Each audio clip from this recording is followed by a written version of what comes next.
Money and banking chapter. ठीक है, इसमें मनी का पार्ट कर लिया था। अब बैंकिंग का लिखो। ठीक है ब्रो। हाँ।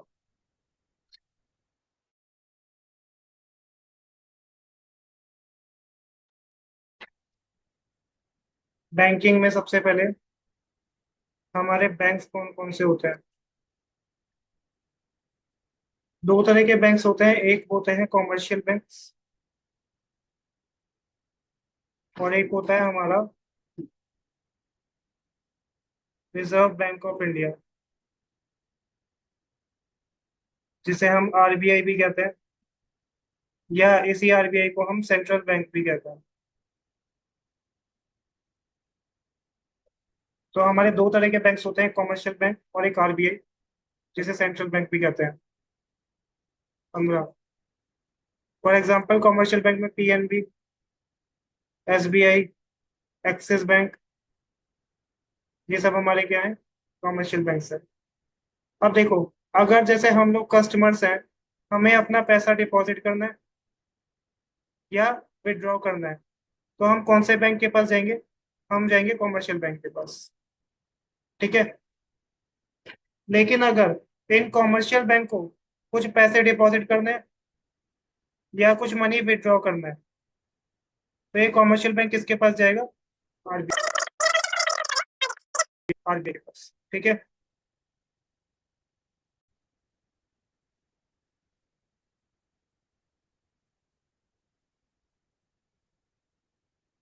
केवल लिखो कॉमर्शियल बैंक के फंक्शंस। फंक्शंस ऑफ आरबीआई, नहीं यहाँ पे बच्चे मिक्स कर देते हैं, किसके फंक्शंस? Commercial bank.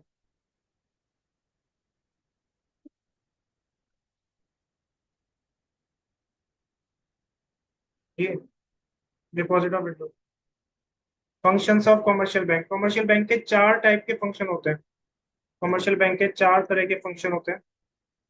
सबसे पहला फंक्शन होता है प्राइमरी फंक्शन। दूसरा कॉमर्शियल बैंक का होता है हमारा सेकेंडरी फंक्शन।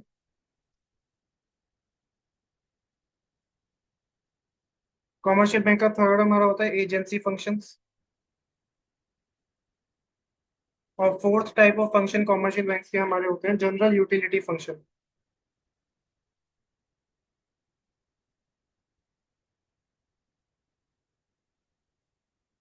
चार तरह के फंक्शंस होते हैं, प्राइमरी, सेकेंडरी, एजेंसी फंक्शन और general utility function.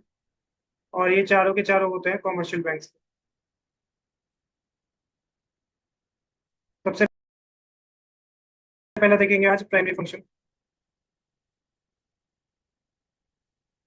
Primary functions. Commercial bank का जो प्राइमरी फंक्शन है, उसमें हमारे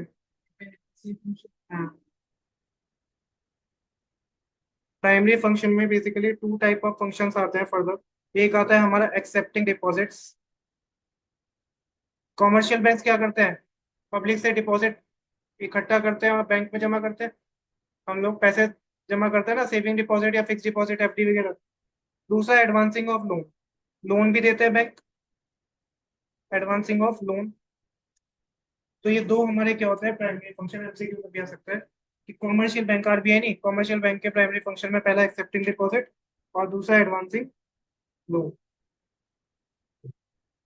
अब एक्सेप्टिंग एक्सेप्टिंग डिपॉजिट में हमारा यहाँ पे फर्स्ट पॉइंट, एक्सेप्टिंग डिपॉजिट। इसमें हमारे क्या क्या आते हैं? एक्सेप्टिंग डिपॉजिट में सबसे पहले आता है हमारा करंट अकाउंट डिपॉजिट, या करंट, दूसरा नाम है हमारा डिमांड डिपॉजिट। अब ये क्या होता है? हमने कुछ भी पैसे बैंक में जमा करे, जैसे सेविंग अकाउंट में करे, ठीक है, हम जब चाहे उसे विड्रॉ कर सकते हैं, एटीएम के थ्रू भी कर सकते हैं। तो अपनी मर्जी से, अपनी डिमांड से जिस पैसे को कस्टमर क्या कर सकता है, जब भी चाहे विड्रॉ कर सकता है। ऐसा जमा किया हुआ पैसा हमारा क्या कहलाता है यहाँ पर? सबसे पहले हमारा कहलाता है यहाँ पर करंट अकाउंट डिपॉजिट, या इसी का दूसरा नाम क्या है, डिमांड डिपॉजिट। इसमें लिखो it is repayable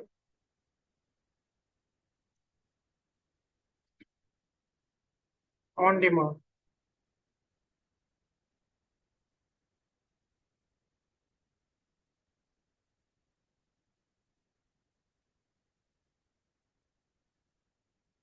second type of deposit हमारा आता है एक्सेप्टिंग डिपॉजिट में fix deposit.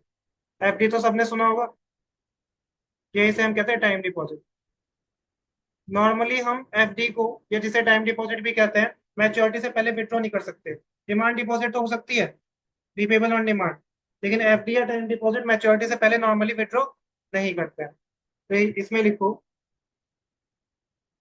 Amount is deposited with bank for fixed period of time, जैसे कि 4 साल, 5 साल, 10 साल।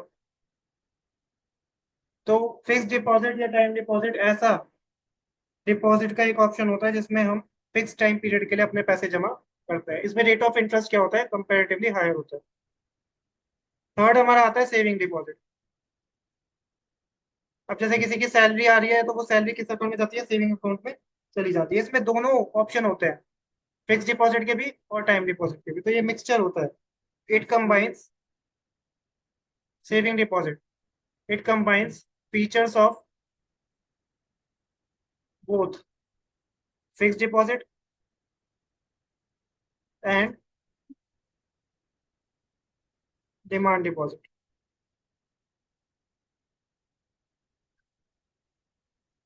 वो कॉमर्शियल बैंक का डिपॉजिट,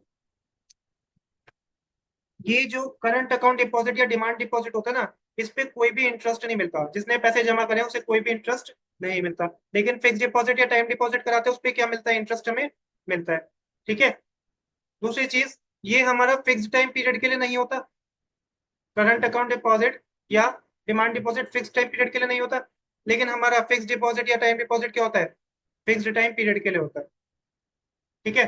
तो इनके दोनों के फीचर्स अलग अलग है, और इनके दोनों के फीचर्स को अगर हम मिला दें तो हमारा क्या बनता है, सेविंग डिपॉजिट। सेविंग डिपॉजिट पे इंटरेस्ट भी मिलता है, हम चाहे तो फिक्स टाइम पीरियड के लिए कर सकते हैं, और चाहे तो विदाउट फिक्स टाइम पीरियड के लिए भी हम पैसा इसमें रख सकते हैं। कभी भी हम सेविंग अकाउंट को बंद कर सकते हैं। ठीक है। तो ध्यान रखना, इसको चाहे लिख लो, करंट अकाउंट डिपॉजिट पे इंटरेस्ट नहीं मिलता और फिक्स टाइम पीरियड भी नहीं होता।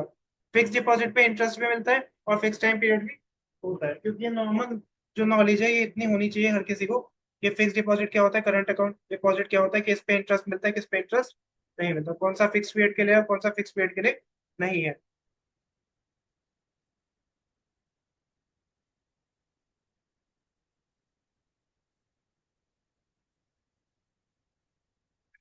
नेक्स्ट हमारा आता है second primary function commercial bank का, क्या था, एडवांसिंग ऑफ लोन्स। तो अब लिखो, advancing of loans. Advancing of loan में अलग अलग तरह के लोन देते हैं बैंक, कमर्शियल बैंक। सबसे पहला लोन होता है कैश क्रेडिट। सबसे पहला लोन होता है कैश क्रेडिट।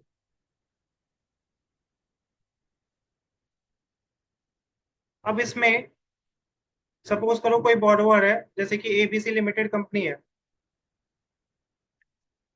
यहाँ पर, कंपनी है एबीसी लिमिटेड, और वो बैंक से क्या कर रही है, बोरो कर रही है, बैंक से पैसे बोरो कर रही है, मतलब लोन ले रही है। ठीक है। और इसके बदले अपनी कंपनी के शेयर्स दे रही है, या अपनी कंपनी के डिबेंचर दे रही है, या अपनी कंपनी के बॉन्ड दे रही है एज अ सिक्योरिटी। तो किस चीज के बदले कंपनी बोरो कर रही है, अपनी कंपनी के शेयर देने के बदले डिबेंचर, या अपनी कंपनी के बॉन्ड के बदले पैसा क्या कर रही है, बोरो कर रही है। तो ये हमारा क्या कहलाता है, कैश क्रेडिट। इससे पहले सुना नहीं होगा कैश क्रेडिट क्या होता है। तो सीसी, कैश क्रेडिट क्या होता है, जब हम बोरो करते हैं अगेंस्ट आवर करंट एसेट्स, जैसे कि शेयर्स, डिबेंचर्स और बॉन्ड्स। तो इसमें लिखो, it refers to a loan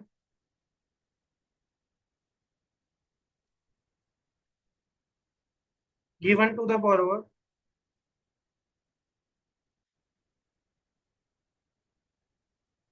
against his current asset, against his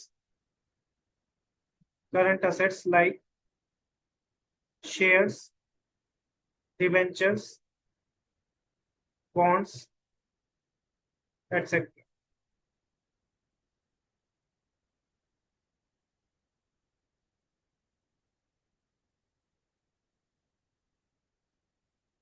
next type of loan हमारा आता है जो कॉमर्शियल बैंक देते हैं उसे कहते हैं डिमांड लोन्स। जैसे कि डिमांड डिपॉजिट होता है कि जब चाहे कस्टमर डिपॉजिट विड्रॉ कर सकता है, इसी तरह डिमांड लोन में जब चाहे बैंक वापस मांग सकता है अपना दिया हुआ लोन। समझ आया? डिमांड डिपॉजिट पढ़ा था ना ऊपर। डिमांड डिपॉजिट में क्या था कि जब भी चाहे क्या कर सकते हैं, अपने पैसे वापस निकाल सकते हैं बैंक से। ठीक है। इसी तरह से हमारा क्या है इसका उल्टा, डिमांड लोन से बैंक जब भी चाहे, चाहे 10 दिन बाद चाहे, अपना लोन वापस मांग सकता है। That is called demand loan. तो इसमें लिखो, those loans which can be recalled by bank at any time, at any time are demand loans। ये सब पता भी होना चाहिए इंडिया में किस किस तरह के लोन होते हैं। तो जो लोन डिमांड पे कभी भी कमर्शियल बैंक वापस मांग सकता है वो हमारा क्या होता है, डिमांड लोन।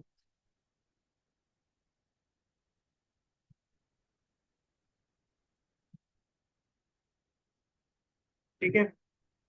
तो हमारे क्या क्या फंक्शंस हुए कमर्शियल बैंक के? सबसे पहले प्राइमरी फंक्शन में क्या क्या होता है, एक्सेप्टिंग डिपॉजिट और एडवांसिंग ऑफ लोन। एक में बैंक पैसा कस्टमर का रख रहा है, बदले में इंटरेस्ट दे रहा है, और एक में क्या दे रहा है, वो लोन दे रहा है।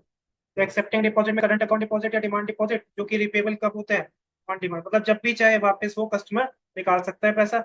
इंटरेस्ट नहीं मिलता और फिक्स पीरियड नहीं होता है। फिक्स डिपॉजिट टाइम डिपॉजिट क्या होता है, उस पर इंटरेस्ट भी मिलता है और फिक्स टाइम पीरियड के लिए भी ये जमा करे जाता है, एफडी जिसे हम कहते हैं।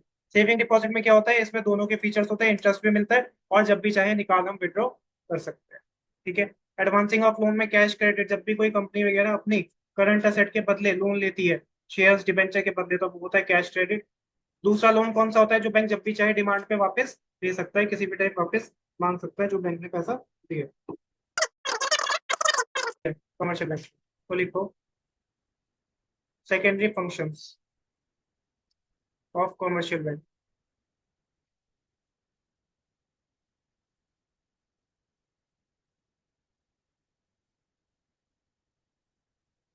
कमर्शियल बैंक के सेकेंडरी फंक्शन में सबसे पहला आता है ओवरड्राफ्ट फैसिलिटी। ओवरड्राफ्ट फैसिलिटी पता है किसी को?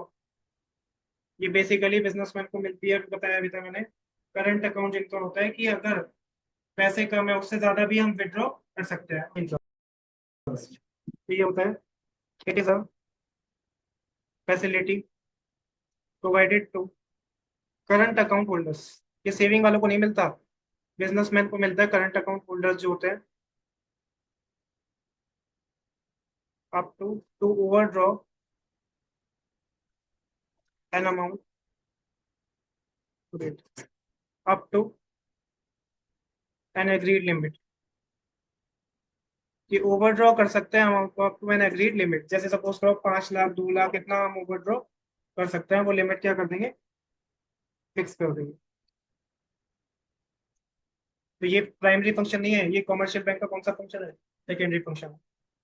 नेक्स्ट कमर्शियल बैंक का जो सेकेंडरी फंक्शन आता है वो है discounting of bills of exchange.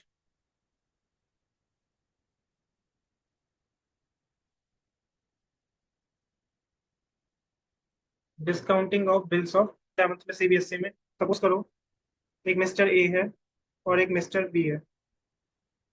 Mister A ने मिस्टर बी को क्रेडिट सेल करी, 3 मंथ्स की सेल थी और रुपीज थे 1 लाख रुपीज। 1 लाख रुपीज के गुड्स क्या करे, सेल करे। 3 महीने की क्रेडिट सेल थी, इसका मतलब मिस्टर बी मिस्टर ए को कब देगा, 3 महीने बाद देगा। आफ्टर 3 मंथ्स ये पे करेगा कितने, 1 लाख। अब मिस्टर ए को अर्जेंट नीड पड़ गई 1 लाख रुपए की। मिस्टर ए को अर्जेंट नीड पड़ गई 1 लाख रुपए की। ये गया बैंक के पास, बैंक से कहता है कि मेरे को जो है अर्जेंट चाहिए 1 लाख रुपए, आप मुझे क्या करो 1 लाख रुपए ये दे दो। ठीक है। और इसके बदले कुछ चार्जेस काट लो, 1000 2000 जो भी चार्जेस हैं वो मेरे से डिडक्ट करके मेरे को बचा हुआ पैसा दे दो। जैसे 1000 रुपए अगर चार्जेस है तो 99,000 मिस्टर ए को कौन दे देगा, बैंक दे देगा। और मिस्टर ए कहता है, ये मिस्टर ए मिस्टर बी है, ये मिस्टर बी। ठीक है।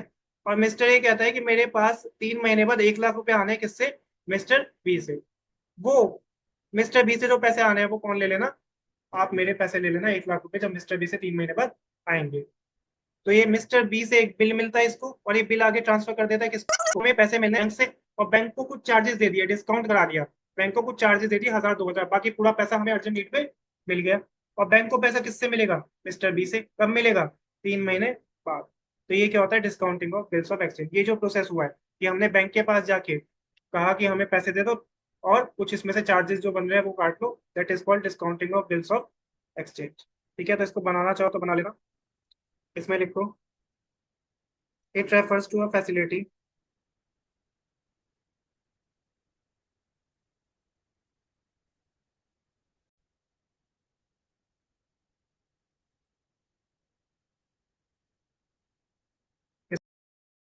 in which it refers to a facility in which अब बिल्स ऑफ एक्सचेंज, मैं बीओई लिख रहा हूँ, अब बिल्स ऑफ एक्सचेंज होल्डर, जैसे कि हमारे एग्जांपल में बिल्स ऑफ एक्सचेंज होल्डर कौन था? Mister A. Get the bill discounted, get the bill discounted with bank before the maturity. Maturity कब हो रही थी? 3 महीने बाद। मैच्योरिटी पीरियड 3 महीने बाद का था, लेकिन हमने बिफोर द मैच्योरिटी बैंक के पास जाके क्या करा लिया? पैसे ले लिए, डिस्काउंट करा लिया। बिल्कुल समझ। Discounting of bills of exchange एक फैसिलिटी होती है जिसमें बिल्स ऑफ एक्सचेंज होल्डर, जो कि हमारे एग्जांपल में क्या था? मिस्टर ए, वो बैंक के पास गया और बैंक से बिल को क्या करा लिया? डिस्काउंट करा लिया मैच्योरिटी से पहले, मतलब 3 महीने का पीरियड था, 3 महीने से पहले। ठीक है, तो ये थे हमारे secondary functions of commercial bank. तो कमर्शियल बैंक के अगर पेपर में आ जाए सेकेंडरी फंक्शन कौन कौन से हैं, तो एक तो ओवरड्राफ्ट फैसिलिटी, कि जितने पैसे उससे ज्यादा विड्रॉ कर सकते हैं और बाद में रीपे कर देंगे अलॉन्ग विद इंटरेस्ट। ठीक है, करंट अकाउंट होल्डर्स को मिलता है, ये सैलरी वाले लोगों को नहीं मिलता, जॉब वालों को ये नहीं मिलता। दूसरा, discounting of bills of exchange, के टाइम से पहले बैंक के पास बिल लेके चले जाओ, पैसे अपने ले लो, जो भी चार्जेस कटेंगे वो बैंक अपने पास रख लेगा, और 3 महीने बाद 4 महीने बाद जब बिल आएगा बैंक वहां से पैसे ले लेगा। नेक्स्ट, कॉमर्शियल बैंक का हमारा क्या होता है? Agency functions. तो लिखो, agency functions of commercial banks, agency functions of commercial banks.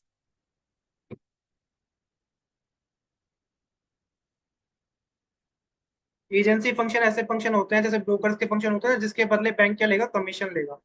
जिनके बदले बैंक क्या करेगा? Commission receive.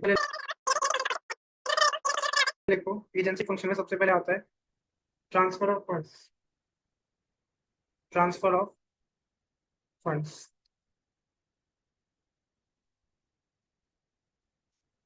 अब सपोज करो हमें कोई फंड्स ट्रांसफर करने हैं, ए को मिस्टर बी को पैसे देने हैं, तो वो बैंक के थ्रू ट्रांसफर क्या कर सकता है? फंड्स का ट्रांसफर कर सकता है, या तो पेटीएम कर दे, या यूपीआई कर दे, या credit card debit card use कर ले। ठीक है, या फिर डिमांड ड्राफ्ट के थ्रू कर ले, चेक के थ्रू कर ले। लेकिन ट्रांसफर कैसे करेगा वो? Through the mode of bank करेगा। समझ आया? एक तो कैश के थ्रू कर सकता है, दूसरा किस चीज के थ्रू कर सकता है? बैंक के। तो बैंक क्या करता है? फंड्स ट्रांसफर करने की फैसिलिटी प्रोवाइड करता है। तो ट्रांसफर ऑफ फंड्स में लिखो, banks provide the facility of transferring funds from one person to another by cheque या डिमांड ड्राफ्ट। पूरा लिखना, डीडी मतलब डिमांड ड्राफ्ट, या आज की डेट में यूज होता है यूपीआई वगैरह एक्सेट्रा।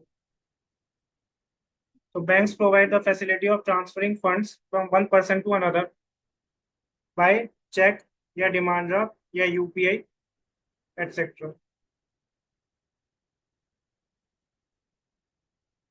सेकंड, ये कौन से फंक्शन चल रहा है कॉमर्शियल बैंक के? एजेंसी फंक्शन, ध्यान रखना है, ठीक है। नेक्स्ट है कलेक्शन एंड पेमेंट ऑफ,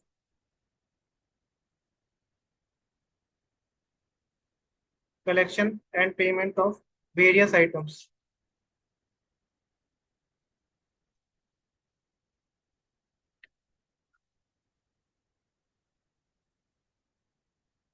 अब सपोज करो हमने शेयर्स खरीद रखे हैं, तो शेयर्स के बदले हमें क्या मिलेगा? डिविडेंड। अगर हमने एफडी करा रखी है तो एफडी के बदले हमें क्या मिलेगा? इंटरेस्ट। लेकिन अगर हमने इंश्योरेंस ले रखा है तो इंश्योरेंस के बदले, ये तो रिसीवर है, इंश्योरेंस के बदले हमें क्या पे करना पड़ेगा? इंश्योरेंस प्रीमियम पे करना पड़ेगा। ये सारी के सारी ट्रांजेक्शन जो होती है कैश में तो होती नहीं है। डिविडेंड, इंटरेस्ट, इंश्योरेंस प्रीमियम, ये भी किसके थ्रू होती है? बैंक के थ्रू होती है। तो बैंक हेल्प करता है कि हमारा जो भी पैसा आ रहा है उसको कलेक्ट करने में, और जो भी पैसा जाना है उसकी पेमेंट करने में। तो देखो, commercial banks collect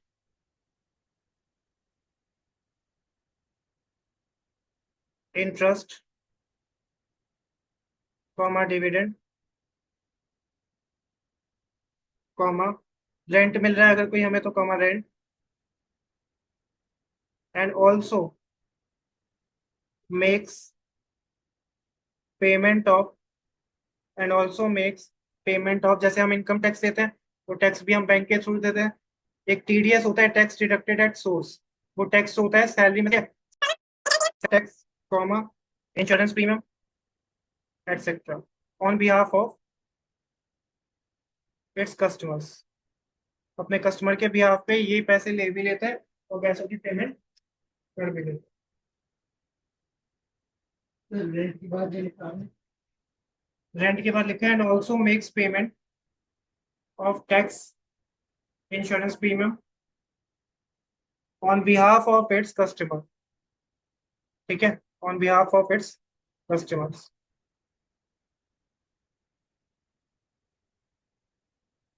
next function आता है agency function, purchase and sale of foreign exchange.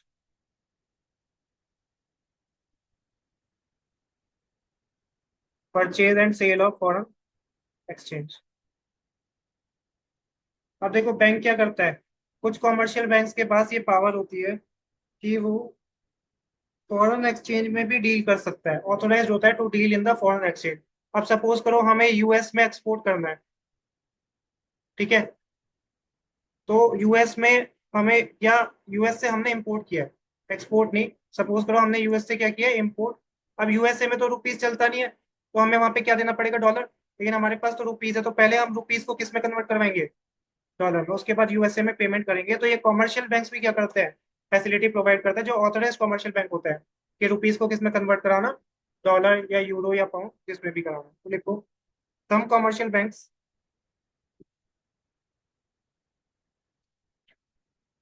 Are authorised by RBI to deal in foreign exchange, to deal in foreign exchange.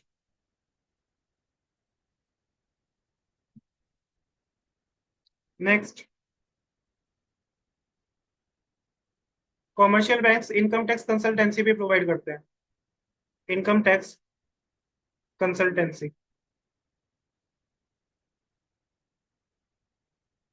अब इनकम टैक्स रिटर्न फाइल करने में भी कभी कभी commercial bank help कर देते हैं। इनकम टैक्स की कंसल्टेंसी भी कॉमर्शियल बैंक, कुछ कुछ कॉमर्शियल बैंक क्या करते हैं? प्रोवाइड कर देते हैं। अब जैसे सपोज करो, अब अभी जैसे लेटेस्ट टैक्स में आया था कि 12 लाख तक की इनकम पे कोई भी टैक्स नहीं है। 12 लाख या 12,75,000 भी कह रहे थे, ठीक है। तो अगर किसी नॉर्मल लेमैन को वो पैसे जमा करने गया, 12 लाख से ऊपर करने गया, तो वो बैंक वाले बता देंगे कि भाई 12 लाख से ऊपर एट अ टाइम कर रहे हो तो आपका क्या लग जाएगा? इसके ऊपर इनकम टैक्स लग जाएगा। तो आप क्या करो, या तो 12 लाख से कम जमा करा लो, या फिर किसी दूसरे के अकाउंट में जमा करा लो, या कैश यूज कर लो इतना, ठीक है। तो इनकम टैक्स की कंसल्टेंसी भी प्रोवाइड करते हैं कुछ कुछ कमर्शियल बैंक्स। तो लिखो, commercial banks also give consultancy on matters of income tax. Income tax होता है जो हमारी कमाई हुई इनकम के ऊपर क्या लगता है? टैक्स लगता है।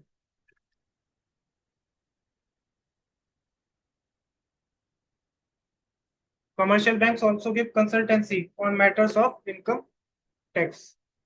नेक्स्ट कॉमर्शियल बैंक का एजेंसी फंक्शन आता है ट्रस्टी एंड एग्जीक्यूटर। अब अगर जब भी हम बैंक अकाउंट ओपन कराने जाते हैं, केवाईसी फॉर्म जो होता है, नो योर कस्टमर वाला जो फॉर्म होता है, उसको फिल करते हैं, तो उसमें आता है कि आपका नॉमिनी कौन होगा। आपका नॉमिनी कौन होगा कि अगर हमारी डेथ हो जाए तो हमारे पास वो पैसा बैंक के अकाउंट में जो हमारा रखा है वो किसको मिलेगा। तो बैंक जो है जितनी भी विल होती है, विल मतलब वसीयत वगैरह होती है, वो सारी संभाल के रखते हैं as a trustee and executor. समझ आया? तो जो भी हम नॉमिनी का नाम लिखते हैं या हमारी विल में जिसका नाम लिखा है, उसको उसका नाम संभाल के रखते हैं कौन? Commercial banks. और अगर सपोज करो कुछ डेथ हो जाए किसी पर्सन की, तो उसके जिसकी भी विल में नाम लिखा है, विल में जिसका नाम लिखा है या जो भी नॉमिनी लिखा है, उसको क्या मिल जाएगा? वो पैसा मिल जाएगा। तो बैंक्स एज अ ट्रस्टी या एज अ एग्जीक्यूटर क्या है, काम करते हैं। तो लिखो, commercial banks preserve the wills, वसीयतनामा होता है ना, the wills of their customers. Commercial banks preserve the wills of their customer as trustee, trustee के तौर पे संभाल के रखते हैं will, and execute them. Execute का मतलब क्या होता है? यूज करना, इंप्लीमेंट करना। And execute them at the death of customer. जो बैंक के कस्टमर है, अगर उसकी डेथ हो जाए तो उस टाइम पे वो डीड इसको, बिल को क्या करता है? एग्जीक्यूट करता है। जिसका नॉमिनी का नाम लिखता है उसको पेमेंट कर देंगे। तो ये थे हमारे agency functions of commercial banks.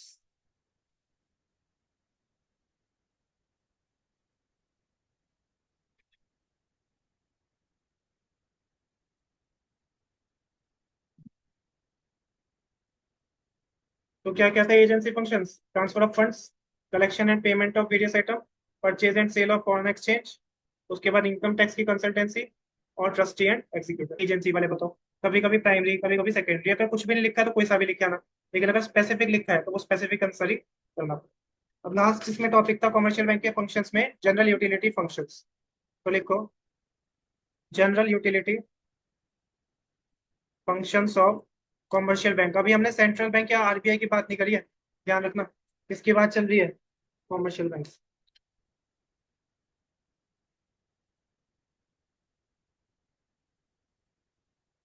कौन से फंक्शन है अब? General utility function. अब सुना होगा कि बैंक जो है वो अपने कस्टमर को एक फैसिलिटी प्रोवाइड करता है जिसे कहते हैं लॉकर फैसिलिटी। कि लॉकर में चाहे तो हम अपने गोल्ड ऑर्नामेंट्स वगैरह सेफ्टी के लिए रख सकते हैं। तो सबसे पहला जनरल यूटिलिटी फंक्शन में आता है लॉकर फैसिलिटी। इसमें लिखो, commercial banks provide facility of locker to their customers, facility of locker there to keep their valuable articles therein. कि इस लॉकर के अंदर वैल्यूएबल आर्टिकल्स क्या कर ले? रख ले, कि चोरी होने का डर जो है उससे वो सेफ हो जाएगा, जो बैंक का क्या है, कस्टमर है। और लॉकर के लिए कुछ चार्जेस पे करने होते हैं, 500 1000 रुपए के आसपास पर ईयर के होते हैं। समझ है?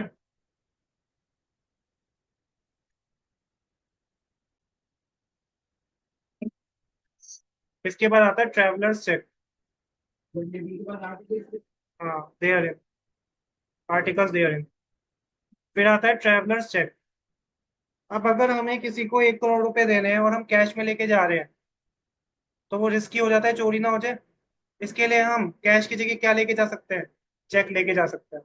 तो जो चेक हम यूज कर रहे हैं वाइल ट्रैवलिंग, एक जगह से दूसरी जगह ले जाने के लिए यूज कर रहे हैं, जिससे कि हमारी सेफ्टी रहती है कि कैश की चोरी से हम क्या होंगे, बच जाएंगे, वो हमारा क्या कहलाता है? ट्रैवलर्स चेक कहलाता है।